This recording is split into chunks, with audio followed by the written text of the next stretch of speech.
G'day guys and welcome to this business management lesson. In today's lesson we're looking at key knowledge point 319. That is unit 3, area of study 1 and the ninth key knowledge point for this area of study. Today specifically we're looking at corporate culture, both official and real. Corporate culture describes the shared values and beliefs of everybody within a business, all of your internal stakeholders. A homogenous culture is one where people share the same values and beliefs. They prioritize the same things, they have the same feelings about things that are contextually relevant to the business.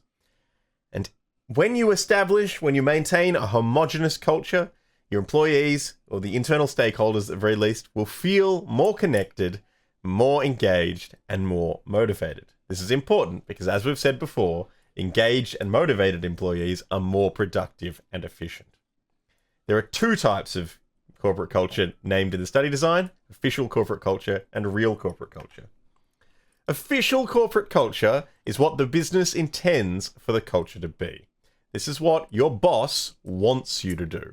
This is how the management of your business or your firm feel that the internal stakeholders should behave, what they should prioritize, how they should feel about the business. Typically, you can see what this is from documents like the mission and vision statement that the management have published for this business. You can also see it in policies like a uniform policy or a staff conduct policy. These documents describe how staff should dress and how staff should behave. Real corporate culture, on the other hand, is what the actual values of your internal stakeholders are. You can see this in things like the way that stakeholders relate to each other, the way that your internal stakeholders or your staff actually dress. The staff dress code might stipulate certain requirements. Do the internal stakeholders follow those requirements? Certainly in your school. You can look at the culture of your school. Imagine that you as students are staff for the purposes of this comparison, and think about what the school's uniform policy says versus the way that people wear the uniform. Is it a match? Do staff spend a lot of time trying to enforce the uniform policy so that the culture is homogenous and everybody is dressed the way they should be? Or is it a little bit more relaxed and the policy doesn't necessarily describe the way that people actually wear their uniform? Certainly, how do people behave? Are they behaving in accordance to the policies? Certainly with the workplace. If the policy says that everybody needs to show up by 8:50 a.m., is everybody showing up by 8:50 a.m.? Does it matter? What are the consequences for failing to meet that policy, if there are any? All of these things reveal the real corporate culture. Elements of a corporate culture that can be changed or modified to adjust the culture, or certainly that you can look at to find evidence of the culture, can include things like the values. Do management spend an awful lot of time worrying about people showing up on time? Is that what they're prioritizing? Or do they spend a lot of time looking at quality as a consideration? Are they auditing people's work for quality? Are they ensuring that customers are satisfied with the quality? Is there more of a focus on creativity and team building? Whatever the values of this institution are, will reveal to you things about the culture. And certainly, if you've got a dysfunctional culture within your business, one thing you can try and do is implement training for your managers and for your employees to try and build a culture around shared values. You can modify or look at the physical layout for a location to work out things about the culture. If there's open plan offices, if there are lots of meeting spaces, if there are lots of communal spaces, you can understand that this culture, or the culture in this business, is probably one in which teamwork is encouraged, that socializing is encouraged. If people are working in cubicles and there's not really spaces for them to mingle, you could interpret from that in this environment, focus and less socialization is the priority. You can look at things like rituals that take place. On people's birthdays, do the managers organize cakes? Are there special occasions where morning teas are provided?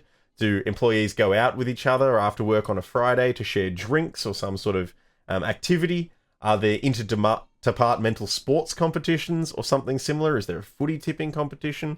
These sorts of rituals will reveal things about the culture of the business. Are people connected socially, or do they work on their own and then go off to their separate lives, and they don't really engage in a friendly way or in a sociable way with their co-workers? And certainly dress code is a nice easy one. If we're talking about a business where everybody shows up dressed to the nines, they're wearing suits, they're wearing very formal wear, then you could determine some things about the culture, the values that are present within that culture as well. You would have to say in an environment like that everybody takes their appearance very seriously and understands that their appearance reflects back on the business, and they feel strongly that they shouldn't let down the business by looking sloppy. Well, certainly, in some cases, that's not a value, and people don't feel that it's important to reflect anything back on the business through the way they dress. And in some businesses, that's fine. In other businesses, perhaps the management value a certain appearance more. Certainly, to develop a corporate culture, management lead by example.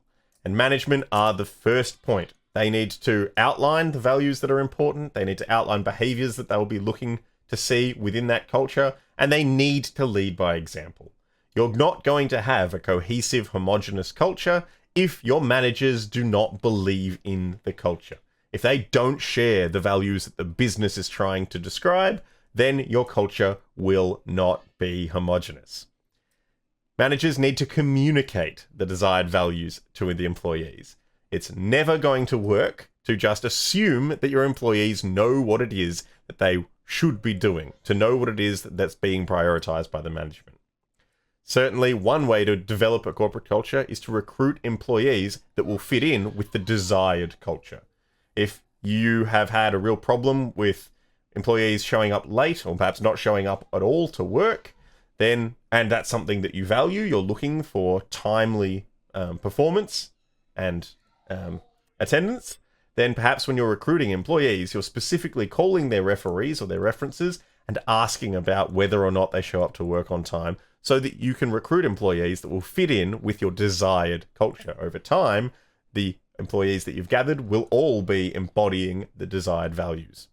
You can implement training and development to reinforce the values of the desired culture. If you're looking for employees to be efficient or to be working particularly effectively as a team, perhaps you want to invest in training around teamwork. Or if you're seeking to increase efficiency, training to minimize wastage or minimize accidents, to reinforce high-level skills in your employees, something along those lines. But implementing training and development specifically to train up the skills of your employees in ways that will positively impact the culture with regards to the values that you're prioritizing is one way to develop a corporate culture. And certainly recognizing and publicly recognizing and rewarding employees for examples of the desired culture in action is another way to develop corporate culture.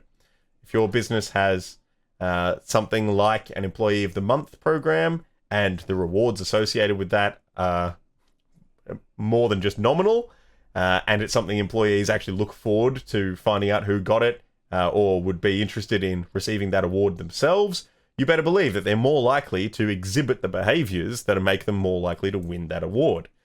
Certainly, positive affirmation when employees are demonstrating the values that you want them to demonstrate is going to go a long way for building that culture. In summary for this key knowledge point, corporate culture is the shared values and beliefs of the people within a business or within an organization. That's a really good definition. That definition has been accepted in previous years' VCAA exams. So if you're going to take away anything from this lesson, that's a good definition to take away as the way that you would describe what corporate culture is. A business where employees share the same values and beliefs is going to be one where employees spend more time together and collaborate more, where employees want to be at work. It's going to be a place where employees feel safe and feel valued. It's going to be a place where your employees are more engaged and more motivated. It's going to be a place where your employees are more productive and efficient as a consequence. There are many positive outcomes of having a cohesive and homogenous corporate culture. There are two types of corporate culture: official culture and real culture. Now, something that I'll add here at the end is, in most cases, the most efficient, most effective businesses, the ones that can be said to have the most reliably positive culture, are ones where the official culture and the real culture are the same. In businesses where the official culture and the real culture don't match, typically we do not see the same sort of homogeneity in the culture. We don't see that employees value the same things as management. And in that environment, typically employees are less motivated and less engaged than they could be otherwise. Sometimes that means that the management need to reevaluate the official corporate culture, bring it more in line with the practiced and real culture of the business, if there's no problems there, of course. Sometimes it means they maybe need to tighten the screws, maybe they need to implement some training, because it's quite possible the employees haven't got on board fully with the official corporate culture, and they need to embrace that more seriously. That's all for today. See you next time.